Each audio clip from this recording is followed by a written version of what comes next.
우리가 계속 욥기서를 살펴보고 있는데 욥의 친구들이 욥에게 뭐라고 얘기를 합니까?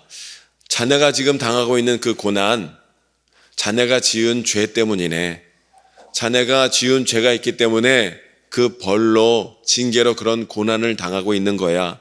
그러니 얼른 회개하시게. 이런 이유로 계속 욥의 친구들이 욥에게 말을 하고 있어요.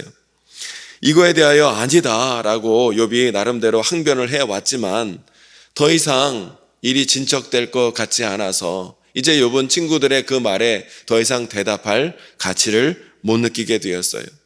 그래서 욥은 이젠 친구들에게 말할 것이 아니라 하나님만 바라보며 하나님께만 토로하리라 하는 마음으로 더욱더 욥은 하나님을 의지하고자 했습니다. 자신의 문제를 해결할 수 있는 분은 오직 하나님 한 분밖에 없으시기 때문이었죠.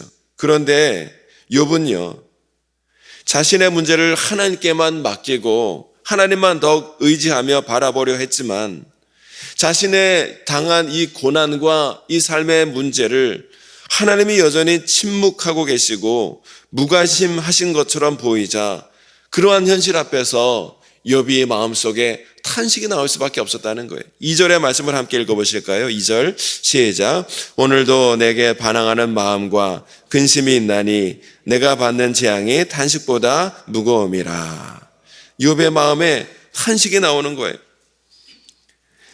욥은 하나님을 의지하고 싶은 마음이 있었음에도 불구하고 자신의 그 고난의 문제에 대해 하나님이 여전히 침묵하시는 것처럼 보이자 은근히 욥의 마음속에 어떠한 마음이 들어요? 반항하는 마음, 근심하는 마음, 걱정하는 마음이 욥의 마음속에 들게 되었다라는 것이죠. 죄가 많은 저 사람도 저렇게 떵떵거리며 잘 사는 것 같은데 왜 하필이면 자신이 하나님 말씀대로 순종하며 살아왔던 자신이 이러한 고난을 당해야 하는 것인지 도무지 이해가 되지 않는 거예요. 그러니까 마음속에 은근히 반항하는 마음, 근심하는 마음, 걱정하는 마음이 욥에게 들게 되었다는 것이죠. 그러나 욥은 이러한 마음이 자기의 마음속에 들었음에도 불구하고 그러한 마음을 사람들에게는 나타내 보이지 않았어요. 사람들은 진정한 위로자가 되지 못한다는 것을 잘 알고 있었기 때문이지요. 친구들은 고난 가운데 있는 자신에게 위로가 되어주기는커녕 오히려 많은 상처만 안겨줄 뿐이었다는 것입니다. 때문에 욥은 자신의 그 마음, 반항하는 마음, 근심과 걱정하는 마음, 이 마음 해결하고자 하나님께로 더욱더 나아갔던 거예요. 욥은 자신의 그 깨어지고 아픈 마음을 하나님께 호소하기도 하고 만약 나에게 죄가 있다면 내 죄가 무엇입니까? 알려주기를 원하는 마음으로 기도하기 위하여 하나님께 더욱더 나아갔던 것이죠. 근데 문제가 뭐예요? 그런 마음으로 하나님 앞에 나갔음에도 불구하고 하나님을 만날 수도 없고 하나님을 볼 수도 없는 거예요. 8절 9절 말씀을 함께 읽겠습니다. 8절 9절 시작. 그런데 내가 앞으로 가도 그가 아니 계시고 뒤로 가도 보이지 아니하며 그가 왼쪽에서 일하시나 내가 만날 수 없고 그가 오른쪽으로 돌이키시나 배울 수 없구나. 아멘. 욥이 이와 같이 간절한 마음으로 더욱더 하나님께 나아갔음에도 불구하고 앞으로 가도 뒤로 가도 오른쪽으로 가도 왼쪽으로 가도 전혀 하나님을 만날 수도 없고 볼 수도 없더라는 거예요. 그러니 욥이 8절 9절과 같이 그 심경을 토로할 수밖에 없는 거예요. 그러나 여러분, 아무리 하나님을 불러도 대답하지 않으시고 아무리 하나님을 찾아도 보이지 않는 그 상황 가운데 있다 할지라도 그때가 바로 하나님이 욥에게 찾아오시고 하나님이 욥에게 말씀하실 때였다라는 것이죠. 성경에 보면요, 대부분의 믿음의 사람들이요, 이와 같이 의인들이 고난 가운데 힘들어하며 고통당할 때 아무리 하나님을 찾고 하나님을 만나고 싶어도 하나님이 침묵하실 때 바로 그때가 하나님이 그들을 찾아와 주시고 승리와 의의 역사를 이루어주신 때다라는 것을 우리가 너무나 잘 알고 있죠. 그런데 욥은 아직까지 그러한 통찰을 가지고 있지를 못했습니다. 그는 단지 하나님이 침묵하신다는 사실에 대하여 그저 괴로워하고 있을 뿐이었어요. 그러나 욥은 이러한 하나님의 침묵, 자신의 이 당한 고난과 아픔에 대하여 여전히 침묵하고 계시는 하나님이 힘들고 어려웠음에도 불구하고 욥은 하나님을 향한 믿음과 신뢰의 끈을 놓지 않았다는 것이 중요한 거예요. 하나님이 반드시 자신을 회복시켜 주시라는 믿음과 확신이 욥에게 있었다라는 것이죠. 그러한 마음으로 고백한 말씀이 바로 10절 말씀이에요. 너무나 중요하고 잘 알려져 있는 말씀이지요. 10절 말씀을 함께 읽어보겠습니다. 시작. 그러나 내가 가는 길을 그가 아시나니 그가 나를 단련하신 후에는 내가 순금같이 되어 나오리라. 아멘. 여러분, 이 10절의 말씀이 하나님을 만나고 문제가 해결된 다음에 한 고백이 아니에요. 여전히 하나님을 만나고 싶어도 보고 싶어도 만날 수 없고 볼 수 없는 그 괴로움 가운데서도 한 믿음의 고백이라는 것이죠. 그러나 내가 가는 길을 그가 아시나니 나를 단련하신 후에는 내가 순금같이 되어 나오리라. 이 말씀에서 중요한 단어는 바로 그러나라는 말이죠. 그러나는 뭐예요? 극적인 전환, 반전을 뜻하는 말이에요.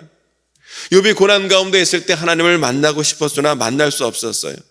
이때 욥은 하나님을 만날 수 없었기 때문에 좌절하고 실망하고 무너지고 넘어졌던 것이 아니라 비록 자신이 하나님을 만날 수는 없다 할지라도 그러나 하는 거예요. 그러나 자신의 내면 가운데 이 두 가지 믿음의 고백과 확신이 있다라는 거예요. 그 고백이 뭐예요? 첫째는 내가 가는 이 길을 하나님은 아십니다라는 믿음의 고백이에요. 내가 가는 이 길을 하나님은 알고 계신다는 거예요. 내가 그동안 어떤 삶을 살아왔고 지금 어떤 삶을 살아가고 있고 내 지금 삶의 형편과 상황이 어떠한지 하나님은 알고 계십니다. 그 믿음이 욥 가운데 있었던 거예요. 즉 하나님께서는 자신이 하나님 앞에서 어떠한 잘못과 죄악도 저지르지 않았다는 것을 하나님은 다 알고 계신다는 확신이 욥에게 있었다는 것이죠. 여러분, 우리 삶의 모든 상황과 형편은 사람은 몰라도 바로 우리 하나님이 알고 계시는 줄로 믿습니다. 내 삶에 이런저런 문제가 있다 할지라도 사람은 몰라도 괜찮아요. 그러나 하나님은 나의 모든 삶의 형편을 아신다는 거예요.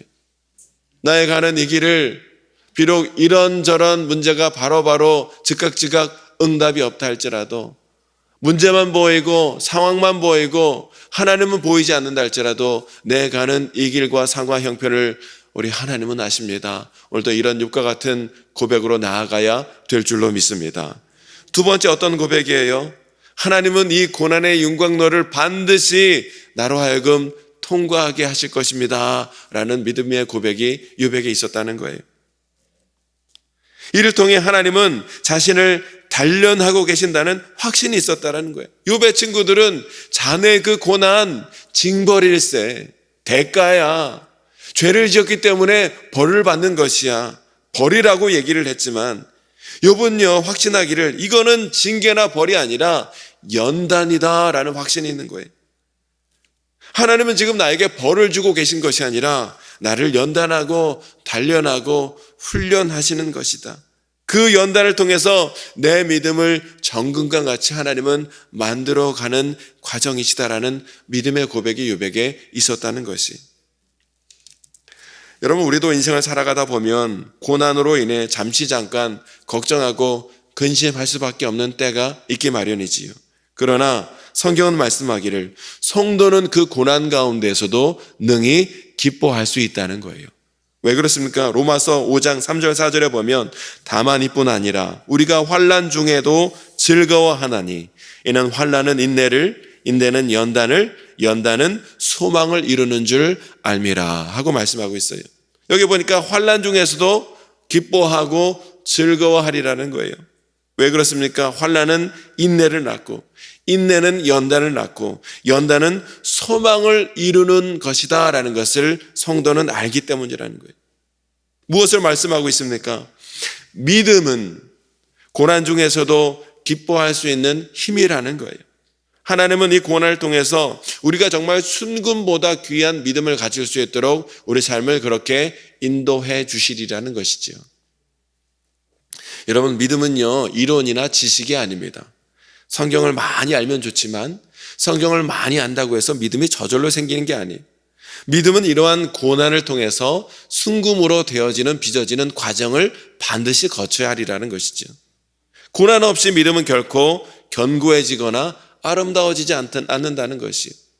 철을 계속 뜨거운 불에 달구고 두들겨야 강철이 될 수 있는 것처럼 우리의 믿음도 고난의 과정을 겪을 때, 용광로의 과정을 겪을 때 더욱더 단단한 믿음, 견고한 믿음이 되리라는 거예요. 욥은 이러한 극심한 고난 가운데에서 이러한 사실을 깨달아 알고 그것을 고백하고 있는 거예요. 베드로전서 1장 6절 7절에서도 이렇게 동일하게 고백을 하고 있습니다. 그러므로 너희가 이제 여러 가지 시험으로 말미암아 잠깐 근심하게 되지 않을 수 없으나 오히려 크게 기뻐하는도다. 너희 믿음의 확실함은 불로 연단하여도 없어질 금보다 더 귀하여 예수 그리스도께서 나타나실 때에 칭찬과 영광과 존귀를 얻게 할 것이니라. 아멘. 여러분, 오늘 우리가 이러저러한 고난과 어려움 가운데 있다 할지라도 결코 믿음이 흔들리거나 믿음 잃어버리지 않고 오히려 하나님을 더욱더 신뢰하고 바라봄으로 순금 같은 믿음으로 빚어지는 은혜와 역사가 오늘 저와 여러분에게 있게 되시기를 주님의 이름으로 축원합니다. 욥은요, 자신이 그동안 어떠한 삶을 살아왔는지 이렇게 10절 12절에서 하나님께 다시 한번 고백드리고 있어요. 11절 12절의 말씀 함께 읽어보겠습니다. 시작. 내 발이 그의 걸음을 바로 따랐으며 내가 그의 길을 지켜 치우치지 아니하였고 내가 그의 입술의 명령을 어기지 아니하고 정한 음식보다 그의 입의 말씀을 귀히 여겼도다. 아멘. 욥은 어떤 삶을 살았다는 거예요? 하나님이 인도하시는 대로 주의 말씀을 지키며 살아왔다는 거예요. 좌로나 우로나 치우치지 않았다는 것이죠. 이것을 모르는 친구들은 욥에게 자네 그 고난 죄의 대가일세 라고 얘기한다 할지라도 욥은 오히려 하나님 말씀대로 충실한 삶을 살아온 자였다라는 거예요. 그런데 놀랍게도 이러한 욥임에도 불구하고 13절에서 17절의 말씀 보면 어떤 말씀이 나오고 있어요? 욥은 이렇게 자신의 믿음으로 살아왔노라. 그리고 자신은 믿음으로 살아가고 있노라. 믿음으로 살겠노라. 결단하는 삶을 살아가는 신앙인임에도 불구하고 고난이 길어지고 고난이 깊어지자 그 고난의 현실 앞에서 그러한 욥도요 잠깐 마음이 흔들릴 때가 있더라는 거예요. 그것을 솔직하게 고백하고 있어요. 아무리 믿음으로 살겠노라 결단을 한다 할지라도 자신의 눈앞에 보이는 고난을 보면서 그 현실을 보면서 극한의 두려움에 사로잡힐 때가 있더라는 것이죠. 그는 하나님의 절대 주권 앞에서 자신의 무죄가 아무런 소용이 없다는 것을 깨닫게 되었어요. 하나님이 고난과 연단을 작정하셨으면 자신이 아무리 결백하고 무죄하다 할지라도 아무런 소용이 없다는 거예요. 즉 내가 결백한 삶을 살아왔다 할지라도 하나님이 나를 연단하시고자 한다면 우리는 잠깐 고난과 어려움을 당할 수밖에 없으리라는 것이죠.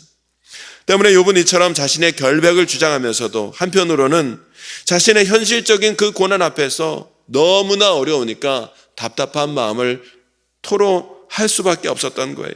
이러한 욥의 모습은요 사실 모든 사람이 겪는 현실적인 모습입니다. 우리가 살아갈 때 신앙생활을 하고 있음에도 불구하고 하나님의 주권과 섭리를 인정하며 하나님이 이 고난을 통하여 어떠한 하나님의 뜻을 이루기 위하여 이러한 고난을 나에게 허락해 주신 것을 내가 압니다 라는 마음이 우리에게도 있지만 또 한편으로는 이 고난이 너무 길고 너무 깊으니까 하나님 너무 아프고 힘들어요 탄식할 수밖에 없는 이 두 가지 마음이 동시에 우리에게 있다라는 거예요. 욥에게 있듯이 오늘 우리에게도 그런 마음이 있더라는 것이죠. 때문에 오늘 우리는 이 본문의 말씀을 통해서 욥의 놀라운 믿음의 고백을 우리가 발견할 뿐만 아니라 욥의 그 인간적인 모습, 나약한 모습도 우리가 함께 발견하게 되는 거예요. 이런 두 가지 모습이 우리에게 다 있다라는 거예요. 이게 하나님 앞에 우리의 실존적인 모습이라는 거예요. 때문에 여러분 우리가 인생의 고난 앞에서 때로는 두려워하고 탄식하는 것은요 어쩔 수 없는 모습이에요. 그게 문제가 되는 것은 아니에요. 진정한 문제가 되는 것은 진정한 잘못이 되는 것은 고난이 닥쳤을 때 탄식하는 것이 문제가 아니라 여러분 다윗도 얼마나 고난 앞에 탄식하고 토로했습니까? 고난 앞에서 우리가 탄식하는 게 문제가 아니라 고난 가운데서도 여전히 하나님을 찾지 못하고 고난 가운데서도 하나님이 행하실 일을 기대하지 못하는 믿음이 우리에게 없을 때 그게 우리의 삶에 잘못된 일일 수가 있다는 것이죠.